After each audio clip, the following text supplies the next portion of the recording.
consultation en naturopathie.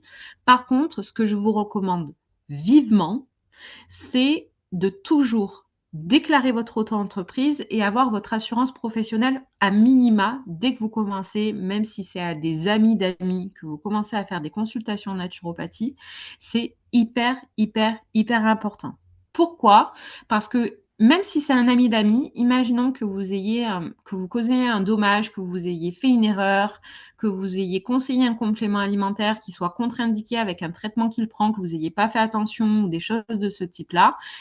Même si la personne ne vous attaque pas par un dépôt de plainte ou par des choses de ce type-là, mais qu'elle tombe gravement malade à la suite de votre erreur, la mutuelle ou des choses de ce type-là peuvent vous attaquer comme ayant fait un dommage causé ou une erreur commise. Et donc, du coup, vous pouvez avoir tout un suivi avec un procès voilà, qui va suivre, et etc., etc. Votre assurance professionnelle, elle va vous permettre de couvrir vos dommages causés ou vos erreurs commises dans le cadre de votre activité professionnelle et elle est surtout obligatoire.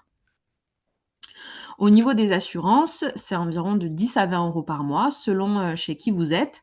Moi, j'ai été pendant des années chez Medinat, donc c'est une assurance qui est vraiment professionnelle pour tous les thérapeutes bien-être, mais vous en avez plusieurs. L'idéal est vraiment de faire selon vos envies, selon tout ce qui peut être accompagné autour de tout ça, c'est hyper intéressant de faire plusieurs pointages.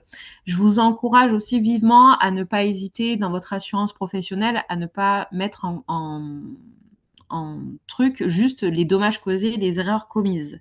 Moi, par exemple, j'ai mis en compte mon ordinateur professionnel, donc je sais pas, j'en sais rien, un jour, je suis en déplacement, je casse mon ordinateur ou un élève ou un client me casse mon ordinateur, ben, au moins j'ai mon assurance professionnelle derrière qui peut me couvrir mon ordinateur.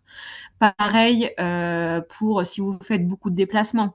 N'hésitez pas à mettre en compte vos déplacements professionnels parce que même si votre assurance auto peut les prendre en compte, votre assurance professionnelle peut aussi les prendre en compte et peut prendre en charge certaines choses. Et parfois, toutes les assurances auto ne prennent pas en compte les déplacements professionnels. Donc ça peut aussi jouer si un jour vous avez un accident en vous rendant chez un client, qu'il y a un grave accident et qu'en fait la personne, il y a un dépôt de plainte, etc.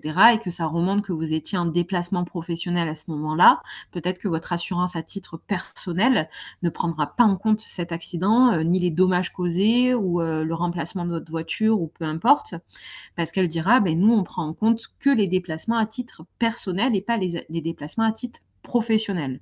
Donc faites bien attention à ça quand vous souscrivez à votre assurance professionnelle. Et également, moi, je vous encourage vivement à regarder pour tout ce qui peut être dommage au sein de votre cabinet. Donc, si vous louez un cabinet ou si vous développez un cabinet chez vous, qu'elles prennent bien en compte voilà, tout ce qui pourrait se passer de potentiel dans votre cabinet de façon X ou Y, une inondation, un client qui pèterait un plomb, etc., etc. C'est hyper, hyper important. Moi, je trouve que ça permet aussi de se lancer dans l'activité en étant plus serein. Parce que voilà, vous vous dites, ben, au moins, si je me déplace chez un client, si je fais ci, si je fais ça, je sais que j'ai des assurances derrière qui vont me back-up et c'est surtout quelque chose qui ne coûte pas excessivement cher. Donc, autant être sûr qu'elle prend tout en compte.